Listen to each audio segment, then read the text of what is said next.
Welcome to সঙ্গীর সাথী পাঠশালা। আজকে আমরা ডিএলএড পার্ট 2 সেশন 2023-25 নিয়ে আলোচনা করব। এখানে আমরা এডুকেশনাল স্টাডিজ বা CC02 নিয়ে আলোচনা করব।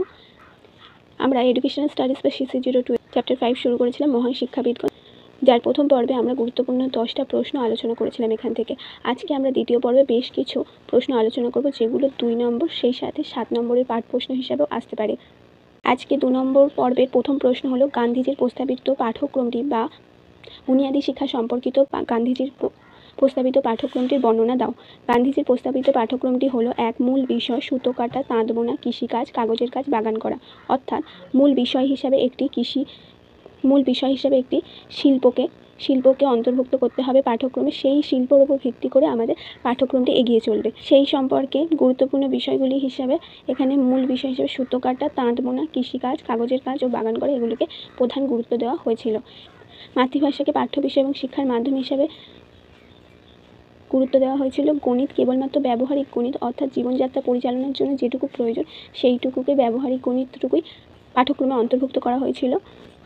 4, সমাজবিদ্যা হিসাবে ইতিহাস, ভূগোল, পৌরবিজ্ঞানকে স্থান দেওয়া হয়েছিল। কিন্তু এই যে ইতিহাস, ভূগোল, পৌরবিজ্ঞান, এটি সম্পূর্ণরূপে যে শিল্পকে আমাদের পাঠ্যক্রমের মূল বিষয় হিসেবে রাখা হবে তার উপর ভিত্তি করে। যদি সুতো কাটা হয়, তার সুতো অর্থাৎ বা তুলো কীভাবে কী ধরনের পরিবেশে চাষ করতে হয়, তার জন্য কীরকম মাটির প্রয়োজন, ভৌগোলিক পরিস্থিতি কেমন প্রয়োজন।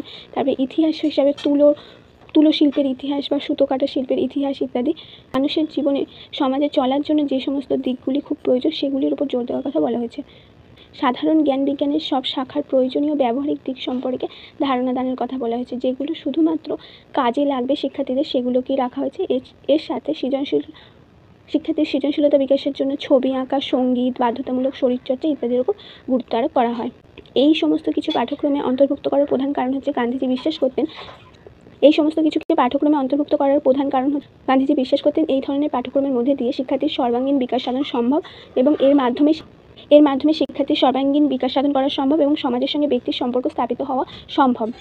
12 নম্বর প্রশ্ন, গান্ধীজি কী ধরনের শিক্ষণের প্রয়োগের কথা গুরুত্ব দিয়েছিলেন বা কী ধরনের শিক্ষণ পদ্ধতি প্রয়োগের কথা বলেছিলেন?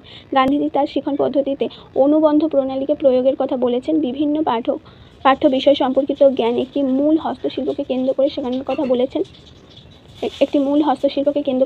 কথা বলেছেন। তার পদ্ধতিতে একদিকে যেমন সক্রিয়তা তত্ত্বের উপর প্রতিষ্ঠিত, অন্যদিকে তিনি অনুবন্ধ প্রণালীকে বিশেষভাবে কাজে লাগিয়েছেন। এখানে অনুবন্ধ প্রণালী হচ্ছে সমন্বয়। অনুবন্ধ প্রণালী মানে আমরা অন্যান্য অনেকগুলো বিষয়কে একটি বিষয়ের সঙ্গে সংযুক্ত করে শিক্ষার্থীদের সম্মুখে উপস্থাপন করব। সক্রিয়তার তত্ত্ব বলতে বোঝানো হচ্ছে এখানে যে শিক্ষার্থীকে এমন কিছু কাজ করাতে হবে যাতে তার হাতে কলমে শেখার সুযোগ থাকে। যে জিনিসটা শিক্ষার্থী বেশি হাতে কলমে শিখে কাজ করবে তত বেশি শিক্ষার্থীর শিক্ষণ কার্যকারী এবং দীর্ঘস্থায়ী হবে। এক্ষেত্রে তিনি বলছেন যে কোনো একটি বিষয় বা শিল্পকে কেন্দ্র করে তার মধ্যে দিয়ে ইতিহাস, ভূগোল, পরিবেশবিদ্যা, পদার্থবিদ্যা, রসায়নবিদ্যা, কৃষিবিদ্যা, গণিত, জ্ঞান ইত্যাদিকে সংযুক্ত করে পাঠদানের কথা বলেছেন। তিনি আরও বলেছেন যে পাঠ্যাংশে অন্তর্ভুক্ত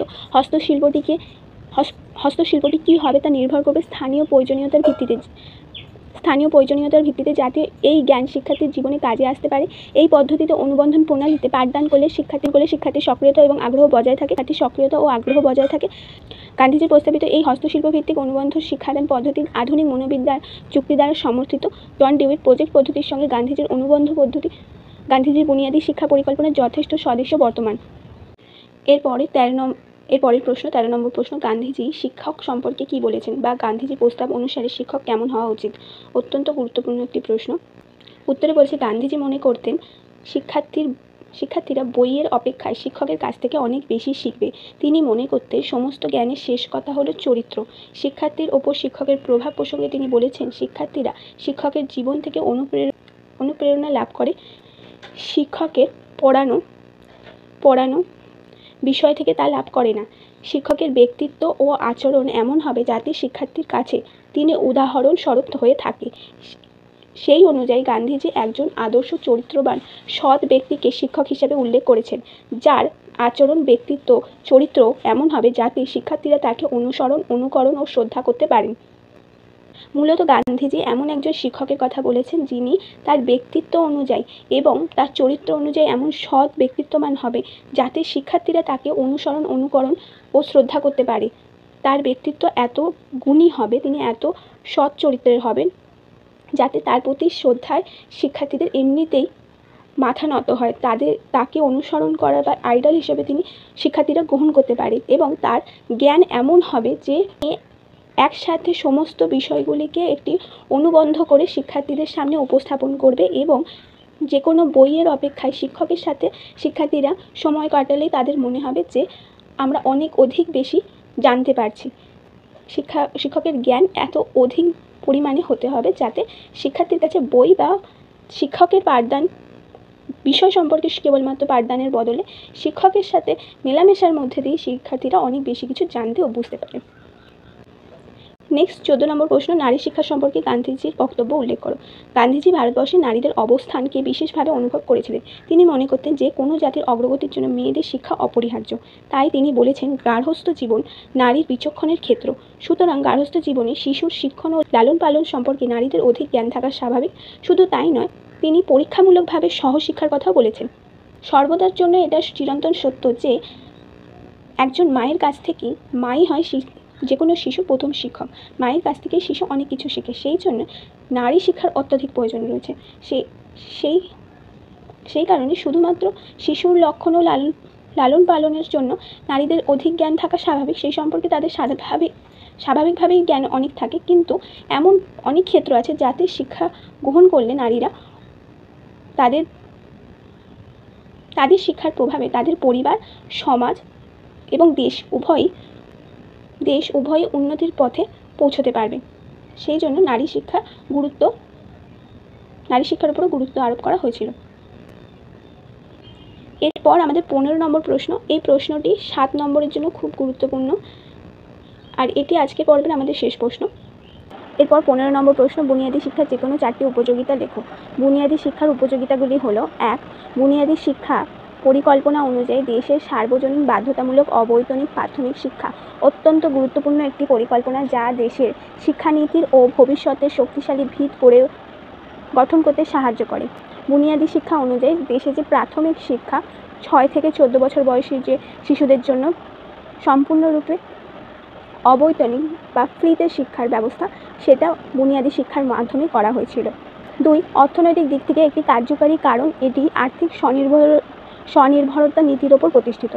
আমরা জানি যে বুনিয়াদী শিক্ষা একটি শিল্পকে কেন্দ্র করে গড়ে ওঠে, যে শিল্পটা এমন হবে যাতে এমন বস্তু আমরা নিয়ে শিল্পটা তৈরি করব যে সেই শিল্পটির স্থানীয় প্রয়োজনীয়তা থাকতে হবে এবং যাতে সেই শিল্পটিকে কেন্দ্র করে শিক্ষার্থীরা পড়াশোনার পাশাপাশি অর্থ উপার্জন করতে এবং নিজেকে স্বনির্ভর করে তুলতে সক্ষম হয়। কারণ আমাদের দেশে বেশিরভাগ ক্ষেত্রে শিক্ষার্থীদের প্রধান সমস্যা হচ্ছে অর্থনৈতিক অবনতি এবং অর্থনৈতিক সংকট। সেই কারণে শিক্ষার্থীরা যদি স্বনির্ভর হয়ে উঠতে পারে, এমন শিক্ষা দেওয়া যায়, তাহলে অবশ্যই তারা শিক্ষা লাভে আগ্রহী হবে। 3. এই শিক্ষার মধ্যে গণতান্ত্রিক ও সামাজিকতার নীতি রয়েছে। এখানে শ্রেণীভেদ ও জাতিভেদ প্রথা নেই, এটি জাতীয় সংহতিকে গুরুত্ব দেয়। বুনিয়াদী শিক্ষা সকল শ্রেণীর সকল মানুষের জন্য শিক্ষাদানের কথা বলা হয়েছে। এখানে সমাজবিজ্ঞানের বিভিন্ন শিক্ষার উপর গুরুত্ব দেওয়া হয়েছে এবং গণতান্ত্রিকভাবে শিক্ষা দেওয়ার কথা বলা হয়েছে, যাতে কোনোভাবে ছুত অছুত, শ্রেণীভেদ, উচ্চ নিচ এই রকম কোনো প্রথা না থাকে, সবাই একত্রে এক জায়গায় বসে শিক্ষা লাভ করে। 4. এই শিক্ষা পরিকল্পনার সক্রিয়তা ভিত্তিক নীতির উপর প্রতিষ্ঠিত, যা সম্পূর্ণভাবে আধুনিক মনোবিজ্ঞান সম্মত। এখানে সক্রিয়তার কথা বলা হয়েছে। আমাদের শিশুকেন্দ্রিক শিক্ষা ব্যবস্থা বর্তমানে এই ইন্দ্রিয় সক্রিয়তার উপর গুরুত্ব দেওয়া হয়, যেখানে শিক্ষার্থী যত বেশি শিক্ষাক্ষেত্রে নিজের ইন্দ্রিয়গুলিকে কাজে লাগাবে এবং নিজের শিক্ষার ক্ষেত্রে সক্রিয় থাকবে, নিজে কাজগুলি নিজে করতে শিখবে, বুঝতে শিখবে, তত শিক্ষা দীর্ঘস্থায়ী এবং যথার্থ হবে। এর পরের পয়েন্ট, এটি সম্পূর্ণভাবে শিক্ষার্থী কেন্দ্রিক শিক্ষা পরিকল্পনা। অবশ্যই এখানে শিক্ষার্থীকে শিক্ষার কেন্দ্রে প্রতিষ্ঠিত করা হয়। এই শিক্ষার্থীর সৃজনাত্মক ও শিক্ষার্থীর ব্যক্তিত্বের বিকাশে গুরুত্বপূর্ণ ভূমিকা গ্রহণ করে, শিক্ষার্থীকে শ্রমের মর্যাদা দিতে শেখায়। এই শিক্ষার ফলে শিক্ষার্থী একটি শিল্পকে কেন্দ্র করে গড়ে ওঠে, তাতে শিক্ষার্থীর মধ্যে যে গুণগুলো আছে, সৃজনাত্মক গুণ, সেগুলো বিকাশ ঘটে। সৃজনাত্মক গুণের সাথে সাথে তার ব্যক্তিত্বের বিকাশ ঘটে এবং শ্রমের মর্যাদা দিতে শেখে, যে আমি যে কাজটা করছি সেই কাজের মূল্য কতটা, কর্ম এবং সময়ের মূল্য কতটা, সেটা সে দিতে শেখে। এবং শেষ পয়েন্ট হচ্ছে, এই শিক্ষার্থীকে নাগরিকতার শিক্ষা দেয়, সামাজিকতা শেখায় এবং শিক্ষার্থীদের দায়িত্ব ও কর্তব্য পরায়ণ করে তোলে। যেহেতু একটি শ্রেণীকক্ষের মধ্যে আমরা শিক্ষা দেওয়ার ব্যবস্থা করছি, শিক্ষার্থীর সক্রিয়তাকে আমরা গুরুত্ব দিচ্ছি, শিক্ষার্থীকেন্দ্রিক শিক্ষা পরিকল্পনা ব্যবহার করছি যাতে শিক্ষার্থীর সময় নষ্ট না হয়, বিভিন্ন বিষয়কে একত্রিত করে শিক্ষাদানের ব্যবস্থা করছি। এই সবের ফলে শিক্ষার্থীর সময়ের মর্যাদা দিতে শিখছে, সৃজনাত্মক দিকটি তার বিকাশ ঘটছে, তার ব্যক্তিত্বের বিকাশ ঘটছে, সেই সাথে তার মধ্যে গণতান্ত্রিক মনোভাব গড়ে উঠছে, সামাজিকতা শিখছে এবং এই সব কিছু তাকে আদর্শ নাগরিকে পরিণত করছে এবং তার দায়িত্ব কর্তব্য পরায়ণ করে তুলছে তাকে। এই ছিল তোমাদের আজকের জন্য গুরুত্বপূর্ণ 7 ও 2 নম্বরের মোট 5টা গুরুত্বপূর্ণ ইম্পর্টেন্ট প্রশ্ন, যেগুলো আমরা আজকে এই চ্যাপ্টার থেকে উল্লেখ করলাম। এরপরে আমরা বাকি প্রশ্নগুলো নিয়ে আলোচনা করব।